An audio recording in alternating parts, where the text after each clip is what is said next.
Hello. അതെ, ഞാനിന്ന് വന്നിരിക്കുന്നത് നമ്മളുടെ ഡേ 15 ഒരു പ്രാക്ടീസുമായിട്ടാണ്. അപ്പോൾ നമുക്ക് ആദ്യം തന്നെ അതെന്താന്ന് പറയാം. Magically heal your relationship. അപ്പോൾ ഏകദേശം നിങ്ങൾക്കൊരു പിടുത്തം കിട്ടിയിട്ടുണ്ടായിരിക്കാം എന്താ സംഭവം എന്നുള്ളത്.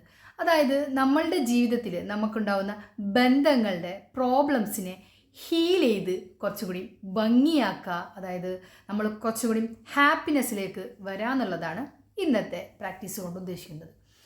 പലപ്പോഴും പല വ്യക്തികളും നമുക്ക് അവർ കാരണമാണ് എൻ്റെ ജീവിതം ഇങ്ങനെയായത്, അവർ ഇന്നത് ചെയ്തത് കൊണ്ടാണ് എനിക്ക് അങ്ങനെ വന്നത് എന്ന് പലപ്പോഴും പല കാരണങ്ങൾ കൊണ്ടും നമ്മൾ പലരെയും വിചാരിക്കുന്നുണ്ട്.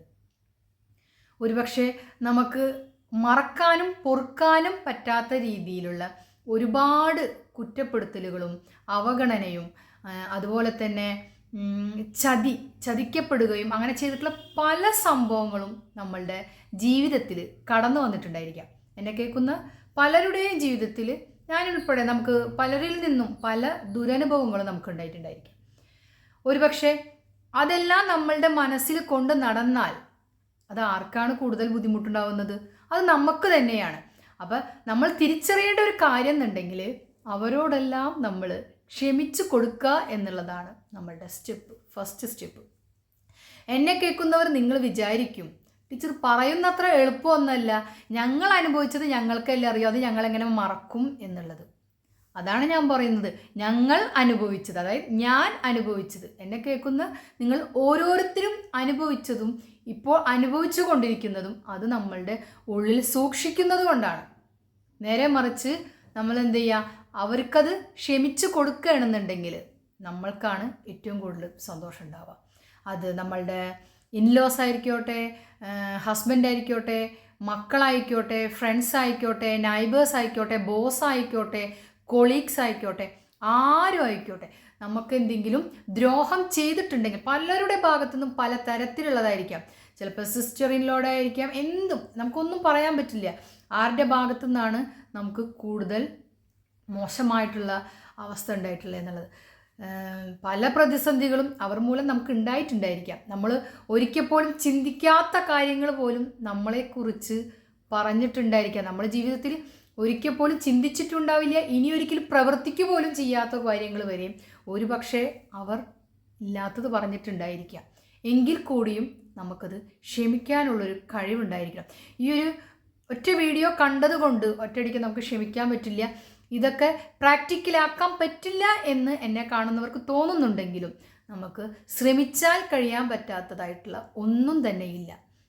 ഞാൻ മറ്റൊരു വീഡിയോയിൽ പറഞ്ഞിട്ടുണ്ടായിരുന്നു, അതായത് പുകയുന്ന കനൽക്കട്ട നമ്മളുടെ കയ്യിൽ കൊണ്ട് നടക്കുന്നതിന് തുല്യമാണ്. എന്തായിട്ട് നമ്മൾ മറ്റുള്ളവരോടുള്ള പക, അസൂയ, കുശുമ്പ്, ദേഷ്യം, വെറുപ്പ്, അങ്ങനെ പല കാര്യങ്ങളും നമ്മൾ അവർ ചെയ്ത തെറ്റുകൊണ്ടായിരിക്കാം നമുക്ക് അങ്ങനെ വന്നത്. പക്ഷേങ്കിൽ നമ്മത് കൊണ്ട് നടക്കുമ്പോൾ അത് നമ്മളുടെ കയ്യിൽ എരിയുന്ന കനൽക്കട്ട കൊണ്ടു നടക്കുന്നത്. ഈ എരിയുന്ന കനൽക്കട്ട നമ്മൾ കൊണ്ടു നടന്നു കഴിഞ്ഞാൽ ആർക്കാണ് ദ്രോഹം വരിക? നമുക്ക് തന്നെയാണ്. പതുക്കെ പതുക്കെ കത്തി നമ്മളാണ് കത്തിത്തീരുക.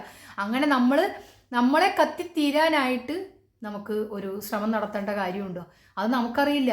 ഓരോ നിമിഷവും നമുക്ക് അവരോടുള്ള വെറുപ്പും, അതായത് ഒരു കാര്യം സംഭവിക്കുകയാണെന്നുണ്ടെങ്കിൽ നമ്മൾ പറയാൻ എന്താ ചെയ്യുക, അവർ ചെയ്തതിൻ്റെ അവർ അനുഭവിക്കുകയാണെന്ന് പോലും പറയാൻ നമുക്ക് അർഹത ഇല്ല എന്നുള്ളതാണ് സത്യം. അപ്പോൾ എന്നെ കേൾക്കുന്ന നിങ്ങളെല്ലാവരും, ഞാൻ നിങ്ങൾക്ക് വേണ്ടിയിട്ടാണ് പറയുന്നത്, നിങ്ങൾ ഓപ്പോസിറ്റ് നിൽക്കുന്നവർക്ക് വേണ്ടിയിട്ടല്ല. എന്നെ കേൾക്കുന്ന നിങ്ങളുടെ ജീവിതം കുറച്ചും കൂടി ഭംഗിയാവാനും ഇമോഷണലി നമ്മൾ ഹാപ്പിനെസ് കൊണ്ടുവരാനും നമുക്ക് അതിന് വേണ്ടിയിട്ടാണ് നമ്മൾ ഈ കാര്യം പറയണത്. അപ്പോൾ നിങ്ങളെല്ലാവരും ഇതൊരു കുറച്ചും കൂടി സീരിയസ് ആയിട്ട് കാണണം. നമുക്ക് മറക്കാനും പൊറുക്കാനും പറ്റാത്ത ഒരു കാര്യവും നമ്മളുടെ ജീവിതത്തിലില്ല. നമുക്കതൊക്കെ മറക്കാൻ നമ്മൾ ശ്രമിക്കണം എന്നുള്ളതാണ് സത്യം. ഇനി ഒരു ഡൈവോഴ്സ് കഴിഞ്ഞതാണെന്നിരിക്കട്ടെ, നമുക്ക് ആ ഓപ്പോസിറ്റ് നിൽക്കുന്ന ഹസ്ബൻഡ് ആയിക്കോട്ടെ, വൈഫ് ആയിക്കോട്ടെ, ആർക്കായാലും നമുക്കൊരു ഒരുമിച്ച് ജീവിക്കാൻ പറ്റാത്തതിൻ്റെ പേരിൽ മാത്രമാണ് നമ്മൾ എന്ത് ചെയ്യുക, അത് സെപ്പറേറ്റ് ആയിട്ട് പോയിട്ടുള്ളത്. സെപ്പറേറ്റ് ആയി കഴിഞ്ഞതിന് ശേഷം നമ്മൾ വീണ്ടും ഇതിനെക്കുറിച്ച് തന്നെ ഇങ്ങനെ ആലോചിച്ച് ഫുൾ ടൈം ഇരുന്ന് കഴിഞ്ഞിട്ടുണ്ടെങ്കിൽ ആ ആൾ കാരണമാണ് എൻ്റെ ജീവിതം ഇങ്ങനെ ആയത്, ആ ആൾ ഇങ്ങനെ ചെയ്തപ്പോൾ എനിക്ക് തകർന്ന്, അതല്ലെങ്കിൽ അതിലൊരു കുട്ടി ഉണ്ടായി കഴിഞ്ഞിട്ടുണ്ടെങ്കിൽ നമ്മൾ ആ കാര്യത്തിൽ മറ്റുള്ളവർ ഒരുപക്ഷെ നമ്മളുടെ കുടുംബക്കാരായിരിക്കും, ആരെങ്കിലും ആയിരിക്കും, എന്ത് ചെയ്യാൻ പറ്റും, ഒരു കുട്ടിയായിപ്പോയില്ലേ, അങ്ങനെയുള്ള കാര്യങ്ങളൊക്കെ പറഞ്ഞതുകൊണ്ട് നമുക്കതുകൊണ്ട് എന്തെങ്കിലും നേട്ടം നമ്മളുടെ ജീവിതത്തിൽ വരാൻ പോകുന്നുണ്ടോ? നേരെ ഓപ്പോസിറ്റായിട്ട് നമുക്ക് ആ കുഞ്ഞിൻ്റെ മുഖം കാണുമ്പോൾ ഒരു കുഞ്ഞിനെ എനിക്ക് കിട്ടിയല്ലോ. ഇനി പിന്നെ വേറൊരു കാര്യമുണ്ട്, ഈ കുഞ്ഞിൻ്റെ ക്യാരക്ടർ, അതായത് ആ ക്യാരക്ടർ നമുക്ക് ഇഷ്ടപ്പെടാത്തത് കൊണ്ടും ഒരുമിച്ച് ജീവിക്കാൻ പറ്റാത്തത് കൊണ്ടാണല്ലോ സെപ്പറേറ്റ് ആയിട്ടുള്ള ആ ആളുടെ കുറവുകൾ ഈ കുട്ടിക്ക് വരുമോ എന്നുള്ളത് ആലോചിച്ച് കഴിഞ്ഞാലും ആർക്കാണ് അതിൻ്റെ നെഗറ്റീവ് എഫക്റ്റ് ആർക്കാണ് വരാം? അത് നമുക്ക് തന്നെയാണ്. അപ്പം അങ്ങനെയുള്ള കാര്യങ്ങളൊന്നും നമ്മൾ എന്ത് തന്നെ ആ നെഗറ്റീവായിട്ട് ചിന്തിച്ച് കഴിഞ്ഞാൽ ആ ഓപ്പോസിറ്റ് നിൽക്കുന്ന വ്യക്തിക്കല്ല സംഭവിക്കുക, നമുക്ക് തന്നെയാണ്.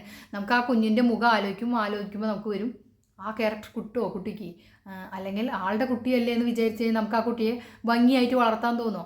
അതല്ലാതെ ആ പേടിയോടുകൂടെ വളർത്തുന്നതായിരിക്കും. ആ ക്യാരക്ടർ ആ കുട്ടിക്ക് കിട്ടുമോ എന്നുള്ള പേടിയോടുകൂടി നമ്മൾ വളർത്തുകയാണെങ്കിൽ ഓരോ വാക്കുകളും ഒരുപക്ഷെ നമ്മൾക്ക് അറിയാതെ നമ്മൾ എന്തെങ്കിലുമൊക്കെ ആ കുട്ടിയിൽ വന്നു ചേരും. അപ്പം അങ്ങനെയുള്ള ഒരു നെഗറ്റീവ് നമ്മൾ ചിന്തിക്കേണ്ട. നമുക്കൊരു നല്ലൊരു കുഞ്ഞിനെ നമുക്ക് കിട്ടി, അതിനെ നല്ല രീതിയിൽ നമ്മളുടെ ക്യാരക്ടറിൽ നമ്മൾ വിശ്വസിക്കുന്നുണ്ടെങ്കിൽ എൻ്റെ സ്വഭാവത്തിലൂടെ ഞാൻ എൻ്റെ കുട്ടിയെ വളർത്തും. ഓപ്പോസിറ്റ് നിൽക്കുന്ന ആളുകളെ നമ്മൾ ഒരിക്കലും അങ്ങോട്ടും ഇങ്ങോട്ടും ബ്ലെയിം ചെയ്തുകൊണ്ട് കാര്യമില്ല. പറഞ്ഞ് മനസ്സിലാക്കേണ്ടത്, നമ്മളുടെ കുട്ടിയോട് പറഞ്ഞ് മനസ്സിലാക്കേണ്ടതെന്ന് വെച്ചിട്ടുണ്ടെങ്കിൽ ഞങ്ങൾക്ക് പല കാരണങ്ങൾ കൊണ്ട് ഒരുമിച്ച് പോകാൻ പറ്റിയില്ല, അതുകൊണ്ട് സെപ്പറേറ്റ് ആയിട്ട്. പക്ഷേ പോകെ ആ കുഞ്ഞ് വളരും തോറും അതിന് യഥാർത്ഥ കാരണം മനസ്സിലാവും. അപ്പം നമ്മൾ ചെറുപ്പത്തിലേ ആ കുട്ടിക്കൊരു പകയും വിരോധവും ഒന്നും ഇങ്ങനെ ഇഞ്ചക്ട് ചെയ്ത് കൊടുക്കേണ്ട കാര്യമൊന്നുമില്ല. അപ്പോഴും അത് ആ കുഞ്ഞിൽ നിന്നും പല ചെറുപ്പം മുതലേ തന്നെ ഒരു പകയും ദേഷ്യമൊക്കെ അവരുടെ അച്ഛനോടായിക്കോട്ടെ അമ്മയോടായിക്കോട്ടെ ആരെങ്കിലോട് കുത്തി നിറച്ച് കഴിഞ്ഞിട്ടുണ്ടെങ്കിൽ ആ കുട്ടിയുടെ ക്യാരക്ടറിലും അതിൻ്റെ ചെറിയ ചെറിയ നെഗറ്റീവ്സ് കാണപ്പെടും. അപ്പം അങ്ങനെ ഒരാളെക്കുറിച്ചുള്ള നെഗറ്റീവ് നമ്മൾ കുഞ്ഞുങ്ങളോടും പറയണ്ട. ഓപ്പോസിറ്റ് നിൽക്കുന്ന വ്യക്തിക്ക് എന്തെങ്കിലും എപ്പോഴെങ്കിലും ചെറിയ നന്മകൾ തോന്നിയിട്ടുണ്ടെങ്കിൽ ആ 10 നന്മ, ഇന്നത്തെ പ്രാക്ടീസ് എന്ന് പറയുന്നത് ആ ഡൈവോഴ്സ് കഴിഞ്ഞിട്ടുണ്ടെങ്കിൽ പോലും ആളുടെ ഒരു 10 നന്മ നമ്മൾ ആലോചിക്കുക. അതായത് വെറുപ്പ് വരാതിരിക്കാൻ വേണ്ടിയിട്ട്. ആ വെറുപ്പും പകയും ജീവിതത്തിലുടനീളം എത്രയോ ആളുകൾ കുഞ്ഞുങ്ങളായിട്ടും പിന്നെ നല്ലൊരു ലൈഫ് ബിൽഡ് ചെയ്ത് പോണത് നമ്മൾ കണ്ടിട്ടുണ്ട്. അതൊക്കെ അവരുടെ മനസ്സിനെ സ്വയം നിയന്ത്രിച്ചും പോസിറ്റീവായിട്ടുള്ള കാര്യങ്ങൾ മാത്രം ആലോചിച്ചും പ്രവർത്തിച്ചിട്ടും അവർ സ്വയം ആർജിച്ചെടുത്തതാണ്. അപ്പം നമ്മളും അങ്ങനെ തന്നെ ആ ഒരു കഴിഞ്ഞ കാലത്തെ ഓർത്ത് നമ്മൾ നരകിച്ച് തീർക്കുന്നതിനെക്കാട്ടും ഇനി വരാനിരിക്കുന്ന നല്ല കാര്യങ്ങളെ ഓർത്തും നല്ലത് മാത്രം ആലോചിച്ച് നമ്മൾ ജീവിതം മുന്നോട്ട് കൊണ്ടുപോകാൻ എന്നെ കേൾക്കുന്നവരായ എല്ലാവരും അതിനുവേണ്ടി ശ്രമിക്കണം. പിന്നെ ഇൻലോസിനെ കുറിച്ചും നമുക്ക് ആലോചിച്ച് കഴിഞ്ഞാൽ ഒരുപാട് പ്രശ്നങ്ങൾ, എല്ലാവർക്കും അങ്ങനെ എല്ലാ സുഖവും സൗകര്യങ്ങളൊന്നും കിട്ടിയെന്ന് വരില്ല. ഇത് ഫുൾ ടൈം നമ്മൾ അവരുടെ കുറ്റവും കുറവും തന്നെ ആലോചിച്ച് കഴിഞ്ഞാൽ എന്താണ്, അതും ആർക്കാണ് ബാധിക്കുക? നമുക്ക് തന്നെയാണ്. അവർക്കൊന്നും സംഭവിക്കാൻ പോകില്ല. അവരുടെ ലൈഫ് എന്ന് പറഞ്ഞു കഴിഞ്ഞാൽ ഏകദേശം ഒരു നമ്മളെക്കാട്ടിൽ എങ്ങനെ നോക്കിക്കഴിഞ്ഞാലും ഒരു 25-30 വയസ്സിൻ്റെ ഒരു ഉണ്ട്, ഒരു ഗ്യാപ്പ് അവർക്കുണ്ട്. അപ്പം നമുക്ക് നമ്മളുടെ ജീവിതം ഇനിയും മുന്നോട്ട് ഒരുപാട് കിടക്കുകയാണ്. അപ്പം അവരുടെ കുറവുകൾ ഓർത്ത് നമ്മൾ ഓരോ ദിവസം ഉരുകി തീർക്കുന്നതിനേക്കാളും നല്ലത് നമുക്ക് 3 തരത്തിലുള്ള, ഒന്നില്ലെങ്കിൽ അതിനെ നമുക്കൊന്ന് ആ പ്രശ്നത്തെ സോൾവ് ചെയ്യാനുള്ള ശ്രമം നടത്താം, അതല്ലെങ്കിൽ സെപ്പറേറ്റ് ആയിട്ട് നിൽക്കാം, അതും അല്ലെങ്കിൽ ഉരുകി തീർക്കാം. അപ്പം ഏതാണ് നമുക്ക് നല്ലത്? ഒന്നൊരു ശ്രമം നടത്താം, അല്ലെങ്കിൽ കുറച്ചൊന്നൊരു ഗ്യാപ്പ് ഇട്ട് നമുക്ക് ആ ബന്ധത്തെ കുറച്ചും കൂടി ദൃഢമാക്കാനായിട്ടൊരു ഗ്യാപ്പ് ഇട്ട് അവരെ സ്നേഹിക്കുക എന്നുള്ളത് തന്നെയാണ് നമുക്ക് ഏറ്റവും നല്ലൊരു മാർഗം എന്ന് പറയുന്നത്. അതൊക്കെ തന്നെയാണ്. പക്ഷേ പകയും വെറുപ്പും വിദ്വേഷവും കൊണ്ട് നടന്നു കഴിഞ്ഞിട്ടുണ്ടെങ്കിൽ അത് നമുക്ക് തിരിച്ച് നമുക്ക് തന്നെയാണ് ബാധിക്കുക. അപ്പം നിങ്ങൾ അതും ഇൻലോസിനോട്, അത് നമ്മളുടെ ഹസ്ബൻഡ് പെങ്ങന്മാരോടായാലും എന്ത് തന്നെ ആയിക്കോട്ടെ, ഏത് ഇൻലോസ് ആയിക്കോട്ടെ, ഹസ്ബൻഡ് മദറാണെങ്കിൽ പോലും ആര് തന്നെ ആയാൽ പോലും നമുക്കങ്ങനെ നൈബേഴ്സിനോട് ആരെങ്കിലോടും നമുക്കങ്ങനെ ഒരു വിരോധം ഉണ്ടെങ്കിൽ ഒന്നും തന്നെ അവർക്ക് എൻ്റെ അത്രയും ഉള്ളൊരു ക്ഷമയില്ല, അല്ലെങ്കിൽ എൻ്റെ അത്രയും ചിന്തിക്കാനുള്ളൊരു കാര്യപ്രാപ്തി അവർക്കില്ല. അവരുടെ മര്യാദ കുറവ് കൊണ്ടാണ് അവരിങ്ങനെ സംസാരിക്കുന്നത്, ചിന്തിക്കുന്നത് എന്നുള്ളത് നമ്മൾ ആലോചിക്കുക, പറയുക എന്നുള്ളതാണ് നമ്മളുടെ മനസ്സുകൊണ്ട്. അപ്പം നമുക്കെന്ത് ചെയ്യുക, നമ്മൾ കുറച്ചും കൂടി വലുതാണെന്നും അവർ അത്രയ്ക്കില്ല എന്നുള്ളതെന്ന് തോന്നുമ്പോൾ നമുക്ക് കുറച്ചൊരു സമാധാനമാണ്. പിന്നെ അതുപോലെ തന്നെ നമുക്ക് നമ്മളുടെ ജോലി തന്നിട്ടുള്ള ബോസിനോട് ഒരുപാട് ചെറിയ ശമ്പളത്തിൽ കുറേ ജോലി ചെയ്യിക്കുമ്പോൾ നമുക്ക് ആളോട് ഒരു തക്കം കിട്ടുമ്പോൾ അവർക്കൊരു പണി കൊടുക്കണം, അതല്ലെങ്കിൽ അവർക്കൊരു തിരിച്ചടി എന്നെങ്കിലും കിട്ടും എന്നെക്കൊണ്ട് ഇത്രയും പണിയെടുപ്പിക്കുന്നതിൽ എന്നുള്ളതൊന്നും, അങ്ങനത്തെ വിരോധം കൊണ്ട് ഒരു ദിവസം പോലും നമുക്ക് ആ പണിക്ക് ഇറങ്ങി ആ ജോലിക്ക് ഇറങ്ങിക്കഴിഞ്ഞിട്ടുണ്ടെങ്കിൽ നമുക്ക് ആ ജോലിയിൽ നമ്മളുടേതായ ഒരു കഴിവ് സൃഷ്ടിക്കാനൊന്നും നമുക്ക് പറ്റില്ല. പകരം നമുക്ക് എന്താ ചെയ്യുക, നമ്മളുടെ കഴിവുകൾ കുറഞ്ഞു വരും. നേരെ മറിച്ച് നമുക്ക് ചെയ്യാൻ പറ്റാത്തതായിട്ടുള്ള ജോലിയൊന്നുമില്ല. എത്ര ചെയ്യുമ്പോഴും നമ്മൾ ആലോചിക്കേണ്ട ഒരു കാര്യമുണ്ട്, ഇത്രയും എക്സ്പീരിയൻസ് എനിക്ക് കിട്ടുമ്പോൾ, അതായത് ഇത്ര മണിക്കൂർ എനിക്ക് എക്സ്പീരിയൻസ് കൂടുതൽ കിട്ടുമ്പോൾ എനിക്ക് ലഭിക്കുന്നത് എൻ്റെ സ്കില്ല് വർദ്ധിക്കുകയാണെന്നുള്ള ഒരു തോന്നൽ നമുക്കുണ്ടാവണം. ഒരു 5 മണിക്കൂർ ചെയ്യുന്ന കാര്യങ്ങൾ പിന്നീട് നമുക്കൊരു 2.5 മണിക്കൂർ കൊണ്ട് ചെയ്യും. അതായത് എക്സ്പീരിയൻസിൻ്റെ അടിസ്ഥാനത്തിൽ നമുക്ക് അങ്ങനെ ഒരു കഴിവ് സ്വയം ആർജിച്ചെടുക്കാൻ നമുക്ക് സാധിക്കും എന്നുള്ളത് സത്യമായിട്ടുള്ള കാര്യമാണ്. നമുക്ക് എന്ത് ചെയ്ത് കഴിഞ്ഞാൽ നിരന്തരമായിട്ടുള്ളൊരു പ്രാക്ടീസ് നമ്മളുടെ കൂടെ ഉണ്ടെന്നുണ്ടെങ്കിൽ നമുക്ക് എല്ലാം ഈസി ആയിട്ട് കൈകാര്യം ചെയ്യാൻ പറ്റും. അത് നിങ്ങൾക്ക് തന്നെ പിന്നീട് ഒരു 2 വർഷമോ 3 വർഷമോ 5 വർഷമോ കഴിഞ്ഞിട്ടുണ്ടെങ്കിൽ നമ്മൾ സ്ട്രോങ് ആയിട്ട് തിരിച്ചു വരുന്നുള്ളത് സത്യമാണ്. അപ്പോൾ ഒരു ബോസ് നിങ്ങളെ കൊണ്ട് കൂടുതൽ പണി ചെയ്യിക്കുന്നുണ്ടെങ്കിൽ പോലും അതൊരു അനുഗ്രഹമായിട്ട് കാണാം.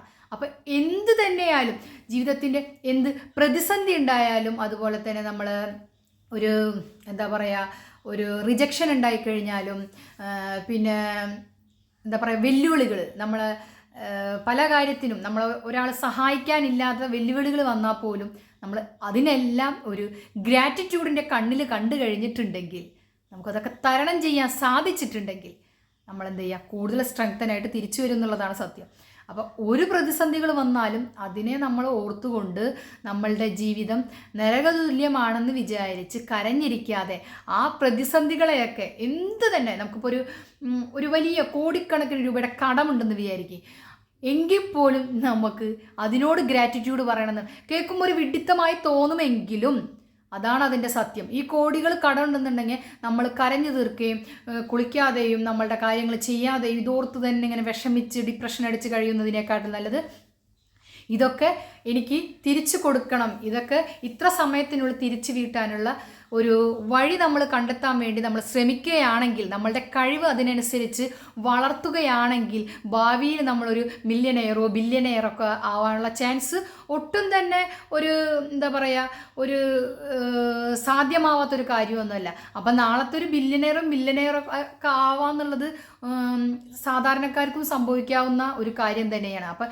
കോടിക്കണക്കിൽ കടമുള്ള ആളുകളാണെങ്കിൽ പോലും അതിനെ നമ്മൾ ഗ്രാറ്റിറ്റ്യൂഡ് പറയാം. ഓരോ ദിവസം ഈ കടത്തെ ഓർത്ത് ദുഃഖിക്കാതെയും, ഈ കടം നമുക്ക്, അതായത് നമുക്ക് ആരെങ്കിലും തന്നിട്ടുണ്ടെങ്കിൽ അവർ ചോദിക്കാൻ വന്നു കഴിഞ്ഞിട്ടുണ്ടെങ്കിൽ അവരെ നമ്മൾ ശപിക്കാതെയും അവർ നമ്മളെ മനസ്സിലാക്കിയില്ല എന്ന് വിചാരിക്കും, നേരെ ഓപ്പോസിറ്റ് നിൽക്കുന്ന ആളുകളുടെ മാനസികാവസ്ഥയും കൂടി മനസ്സിലാക്കിക്കൊണ്ട് നമ്മൾ ഗ്രാറ്റിറ്റ്യൂഡ് പറഞ്ഞ് നമ്മളുടെ ആക്ഷൻസ്, നമുക്ക് എന്തിനും ഈ ഗ്രാറ്റിറ്റ്യൂഡ് പറഞ്ഞാലാണ് നമുക്കതിനുള്ള ഒരു ആക്ഷൻസ് എടുക്കാനുള്ളൊരു ഊർജം, ഒരു എനർജി നമ്മളിലേക്ക് സ്വയം വരുള്ളൂ. അല്ലാതെ നമ്മൾ സ്വയം കുറ്റപ്പെടുത്തിയും നിന്ദിച്ചും മറ്റുള്ളവരെ എന്താ പറയുക, എന്താ അതിനെ പറയുക, കുറ്റപ്പെടുത്തുക, അങ്ങനെയൊക്കെ തന്നെ ഉള്ളത് ഏകദേശം മനസ്സിലായിട്ടുണ്ടാവും എന്ന് വിചാരിക്കുന്നു. അപ്പം മറ്റുള്ളവരുടെ ജീവിതത്തെ നോക്കി, അതായത് അവരുടെ തെറ്റും കുറ്റങ്ങളും മാത്രം കാണാതെ നമ്മളിലേക്ക് ഉള്ള എല്ലാ കാര്യത്തിലും ആ ഗ്രാറ്റിറ്റ്യൂഡ് പറയണമെന്ന് വെച്ചിട്ടുണ്ടെങ്കിൽ, നമ്മളെ അവഗണിച്ചവരൊക്കെ നമ്മൾ പിന്നീട് നമുക്ക് അവരുടെ മുന്നിൽ തലയുയർത്തി പിടിച്ച് നിൽക്കാനല്ലേ നമ്മൾ ആഗ്രഹിക്കുന്നത്. അവരുടെ മുന്നിൽ തോറ്റു കൊടുക്കാൻ നമ്മൾ ആരെങ്കിലും ആഗ്രഹിക്കും. അവരുടെ മുന്നിലൊക്കെ ജയിച്ച് കാണണമെന്ന് വെച്ച് നമ്മൾ പല ജോലികളും ചെയ്ത്, നമ്മൾ ഉത്തരവാദിത്തങ്ങളൊക്കെ ചെയ്ത് നമ്മൾ വിജയിച്ച് അവരുടെ മുന്നിൽ നിൽക്കുമ്പോൾ നമുക്ക് എന്ത് ചെയ്യുക, ഒരു ഭയങ്കര സന്തോഷമായിട്ടുള്ള കാര്യമാണ്. അപ്പം നമുക്ക് എന്തെങ്കിലും നമ്മളെ സ്നേഹിച്ചും കൊഞ്ചിച്ചും കൊണ്ട് നടക്കുന്നവരെ മാത്രമല്ല, നമ്മളെ കുറ്റം പറയുന്നവരെയും അവഗണിക്കുന്നവരെയും റിജക്റ്റ് ചെയ്യുന്നവരെ എന്ത് തരം ആളുകളെ നമ്മളെ ചതിച്ചിട്ടുണ്ടായിരിക്കാം, നിപ്പിൽ ചതിച്ചിട്ടുണ്ടായിരിക്കാം. നമ്മൾ ഒരിക്കൽ പോലും ചിന്തിച്ചിട്ടില്ല അവരുടെ ഭാഗത്തുനിന്ന് ഇങ്ങനൊരു തെറ്റ് നമുക്ക് സംഭവിക്കുമെന്ന് വിചാരിച്ചിട്ടുണ്ടെങ്കിൽ പോലും അവരോടും ക്ഷമിച്ചു കൊടുക്കാം. നമ്മൾ ദൈവത്തിന് പോലും നമ്മൾ വിട്ടുകൊടുക്കേണ്ട, അതായത് ദൈവം എന്താണെന്ന് വെച്ചാൽ ചെയ്യുക, അങ്ങനെ ഒന്നും ചിന്തിക്കേണ്ട, അവർക്ക് നല്ല ബുദ്ധി തോന്നൽ. അപ്പോൾ ചോദിക്കും ഇതൊക്കെ പ്രാക്ടിക്കലാക്കാം. എൻ്റെ ജീവിതത്തിൽ സത്യം പറഞ്ഞു കഴിഞ്ഞാൽ കുറേ കാര്യങ്ങൾ അങ്ങനെ പ്രാക്ടിക്കലാക്കിയിട്ടുണ്ട്. അതായത് നമ്മൾ ജീവിതത്തിൽ ഒരിക്കൽ പോലും അങ്ങനെ ഒരു കാര്യം ചെയ്യില്ല, അല്ലാന്നുണ്ടെങ്കിൽ നമ്മളുടെ ജീവിതത്തിൽ അങ്ങനെ വരാത്തൊരു കാര്യം പോലും നമ്മളെക്കുറിച്ചൊരു വ്യക്തി ആ വ്യക്തിയുടെ നാവിൽ നിന്ന് വന്നിട്ടാണ് അത് മറ്റുള്ളവർക്ക് എത്തിയെന്ന് പോലും അറിഞ്ഞിട്ട് പോലും നമ്മളത് ഞാൻ ക്ഷമിച്ചിട്ടുള്ള വ്യക്തിയാണ്.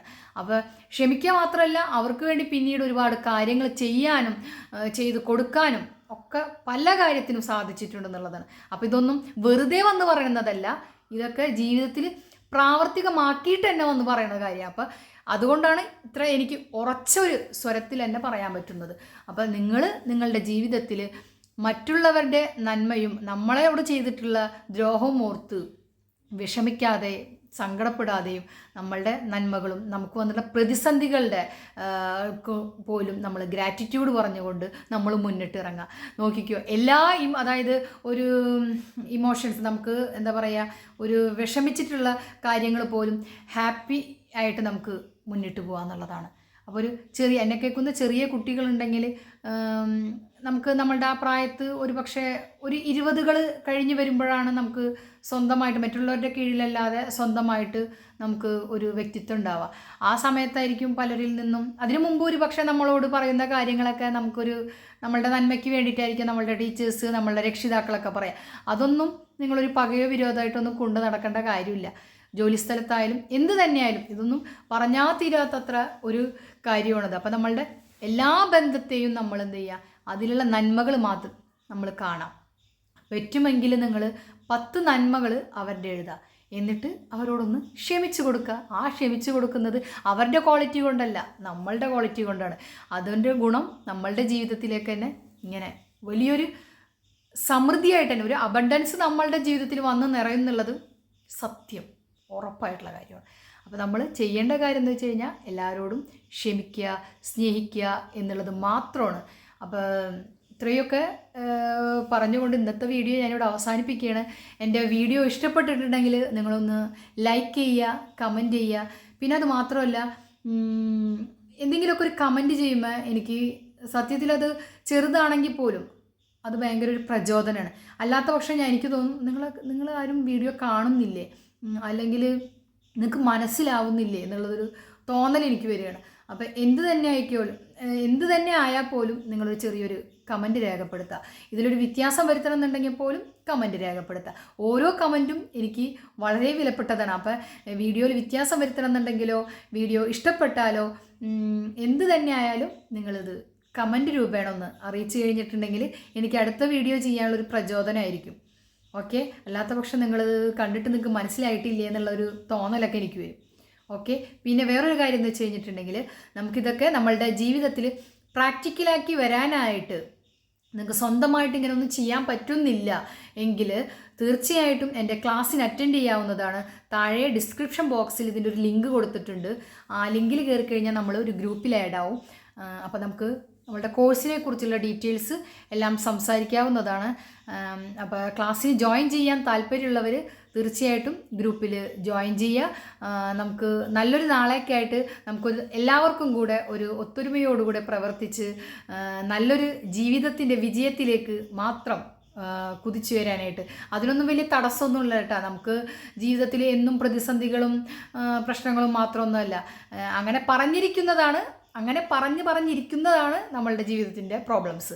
പക്ഷേ നമ്മളുടെ ജീവിതത്തിൽ നന്മ കൊണ്ടുവരാനായിട്ടൊക്കെ വളരെ ഈസി ആയിട്ടൊക്കെ നമുക്ക് പറ്റാവുന്നതാണ്. അപ്പം നമ്മളിൽ ചെറിയൊരു മാറ്റം വരുത്തിയാൽ മതി. അപ്പോൾ അങ്ങനെയുള്ള മാറ്റങ്ങൾ വരുത്താൻ നിങ്ങൾക്ക് സ്വയം താല്പര്യമുണ്ടെങ്കിൽ എൻ്റെ ഗ്രൂപ്പിൽ ജോയിൻ ചെയ്യാം. ഓക്കെ, എല്ലാ പ്രതിസന്ധികളെയും നമുക്ക് തരണം ചെയ്ത് നല്ല ഭംഗിയായിട്ട് നമ്മളുടെ ജീവിതം മുന്നോട്ട് കൊണ്ടുപോകാനായിട്ട് എല്ലാ ഹെൽപ്പും എൻ്റെ ഭാഗത്തുനിന്നുണ്ടായിരിക്കും. അപ്പോൾ ഇന്നത്തെ വീഡിയോ ഇവിടെ അവസാനിപ്പിക്കുകയാണ്. വീണ്ടും ഞാൻ ഓർമ്മപ്പെടുത്തുകയാണ്, നമ്മൾക്ക് ആരെങ്കിലോടും എവിടെയെങ്കിലും ചെറുതായിട്ടാണെങ്കിൽ പോലും ചെറിയൊരു വെറുപ്പോ പകയോ വിദ്വേഷമോ എന്തെങ്കിലും ഉണ്ടെങ്കിൽ അത് തുടച്ചു നിൽക്കുക. അവരുടെ നന്മ മാത്രം, 10 നന്മകൾ, അത് തീർച്ചയായിട്ടും നമ്മളുടെ മാത്രം ക്വാളിറ്റിയാണ്. Okay, bye. വീണ്ടും അടുത്ത വീഡിയോ ആയിട്ട് കാണാം.